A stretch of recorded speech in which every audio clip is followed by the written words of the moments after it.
What's up, Muscle Nerds? My name is Brian Martinez, and I am an IFBB Classic Physique Pro, and I am one of the physique judges for the upcoming Muscle Nerd Showdown. And I am IFBB Pro Jamie Pinder, 3-time Olympian, and we are here to talk to you today about the judging criteria for the Muscle Nerd Showdown.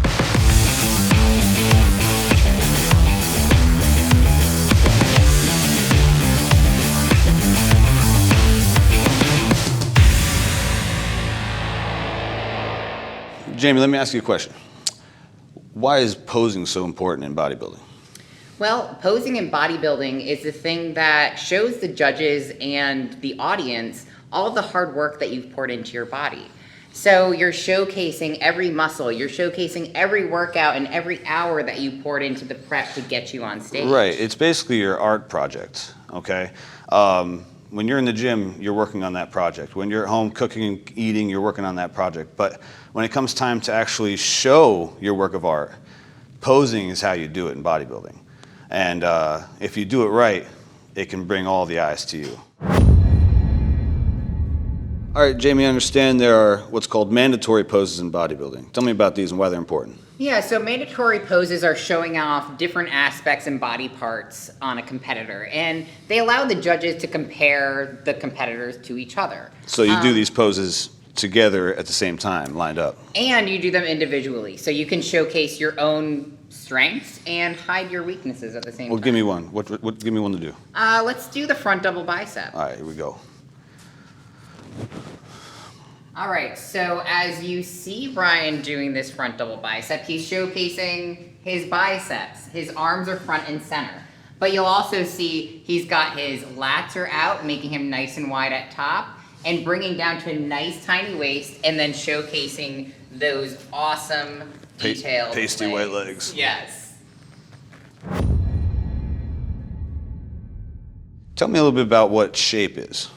So shape is the overall appearance of your overall shape. So you want in bodybuilding, the ultimate shape to have is the X frame. So you always want to be nice and wide up top, right, nice and tiny in the middle, and then back out on the bottom. Show me an example. Do like a front pose. An example would be the front double bicep. So your biceps and the upper part of your body are nice and wide. You have a nice tiny waist, and then trying to showcase that X on the bottom as well.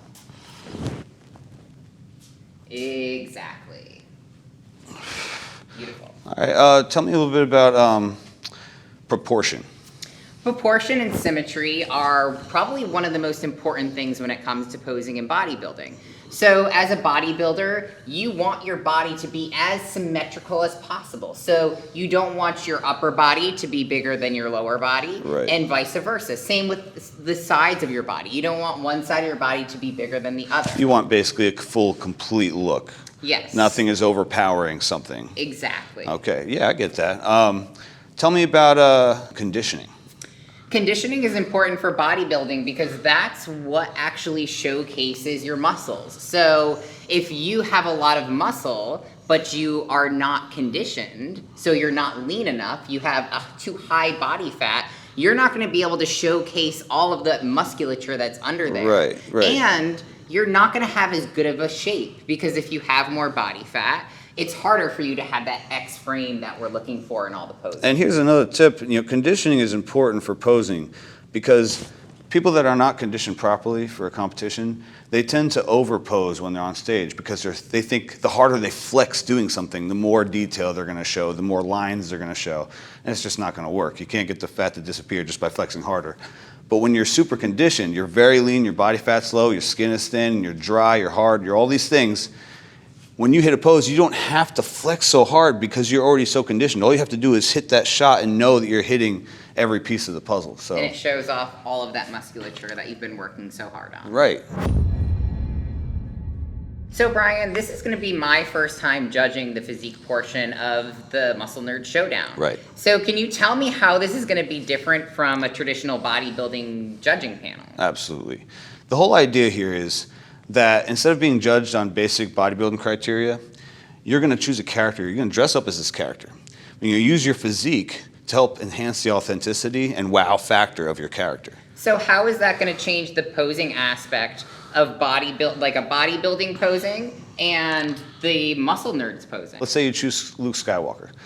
You've never seen Luke Skywalker doing a front double bicep pose, so that's probably not a pose you would want to do as that character on stage. However, I've seen fan fiction, pictures of Luke holding the saber up and he's shredded and he's showing his lats, he's showing his obliques, his abs, he's, built like a freaking monster. And something like that could work on stage because what you're doing is you're showcasing your physique, but you're also doing it in a way that relates to your character. So, you know what I mean? Does that make sense? So you're telling me that even if I don't know what all the mandatory poses are in bodybuilding, I can still do really good in this competition? Oh, 100%, 100%. And I don't have to learn any of the bodybuilding poses? No, not at all. Okay. There are some poses, I will say though, that can help your character. For example, Superman. Yep. Something Something like a front lat spread, which is a traditional mandatory pose, would look cool as a Superman character with a cape. Same thing with the victory pose. Those are, and same if you think about like if you have props, right? Right. Check this out right here. Ready for this? So instead of just holding a sword like this, you would actually try to pull it off kind of like a traditional side chest pose. Now you're flexing your chest, you're showcasing your chest, you're showcasing your shoulder, you're showcasing your arm. If if you don't have a shirt on, you're able to show your abs too because you're holding it low enough. And depending on what you got in your legs, you're able to show leg definition as well. All based on how you're standing. You know what I'm saying? So I'm not gonna have my leg like this or like this. It doesn't make sense. I would hold it like this so you can actually see muscle while you're holding it. That's the whole idea, is being able to showcase as much of your muscular physique as possible while hitting a shot that kind of, relates to that character in a way. If your character comes from a comic book, look up those comic books. Look at some of the action scenes of what they're doing. How many times have you seen Wolverine in this kind of position? If you're doing a character like that or any sort of character that's doing a battle pose, practice that. Learn how to show, all the muscles in that pose. Look in the mirror. Practice other ones. There's different ways that you can find out how to contort your body and showcase, the musculature of your body in a way that relates to your character. One of the things that bodybuilders do is they take videos of themselves posing and they take pictures of themselves posing. Oh, yeah. So set your camera up on a timer and grab whatever weapon you're going to practice with and actually practice your poses. Oh, yeah. And look at your video, look at the pictures that you're taking, and you can gradually, every time you practice, you can get better and better. You can showcase your body more and more. And everything plays a role in this too, like how your facial expression is. Sell your character, bring it to life. You know what I'm saying? So in your home, if your character has certain kind of theme music, put that music on and just start doing stuff in the mirror, looking at yourself, and become that character. Because when you bring that to the stage, it's going to make an impression. If you feel you don't have very strong legs, well, for one, train legs harder. But if you feel like that's going to be a weakness on stage, maybe choose a character that wears pants or a skirt or kilt or something that kind of, hides that part of your body. Since this is cosplay, use it to your advantage.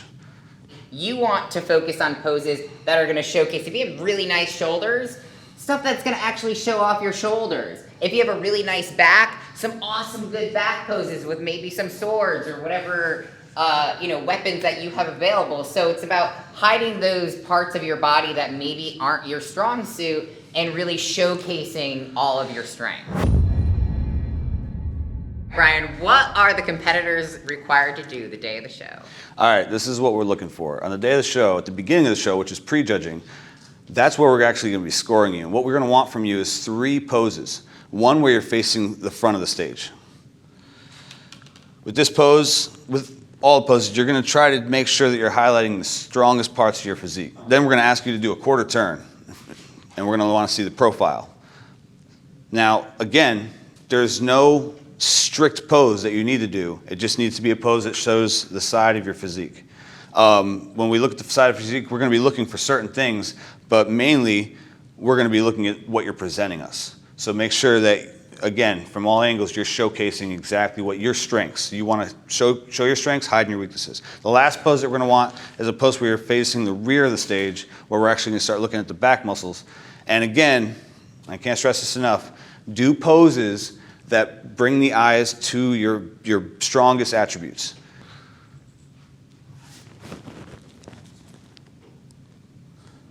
All right, something like this. I'm obviously showing my arm detail, I'm showing my shoulder detail. but because I'm tilting my shoulder just a little bit and I'm flexing my chest, now I'm able to showcase my chest as well. And if I bring my arm up a little bit, I can show this bicep. You do a lot with every pose. You just got to know what you're showing. Female side chest with a sword. You can do the same thing. Come down with the sword, tilt, and as you grab onto your sword, you can flex your chest muscles and your triceps and show that off. So every competitor is going to be required to do a 30 to 45 second routine, and this brings everything together. This is about showcasing your character. This is about hitting all of those poses and doing a routine that brings the cosplay and bodybuilding aspect all together.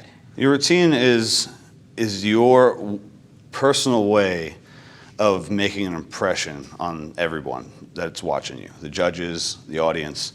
So I make sure that when I'm putting together my routine, I'm choreographing my routine to include all my favorite poses, and I use my best poses on those big notes, you know, because that's what's going to draw, that's what's going to captivate power everybody. Poses. So those 3 poses that you choose in the mandatory section of the posing and your performance, take those 3 poses and you put them at the power points of your routine. Your power point is usually the beginning, the end, and then one strong middle note in some part of the middle of your routine.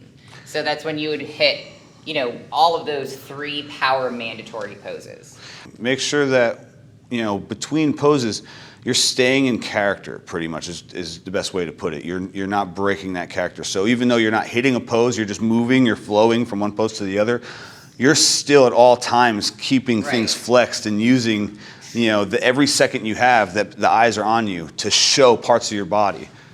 And she's doing a great example right now.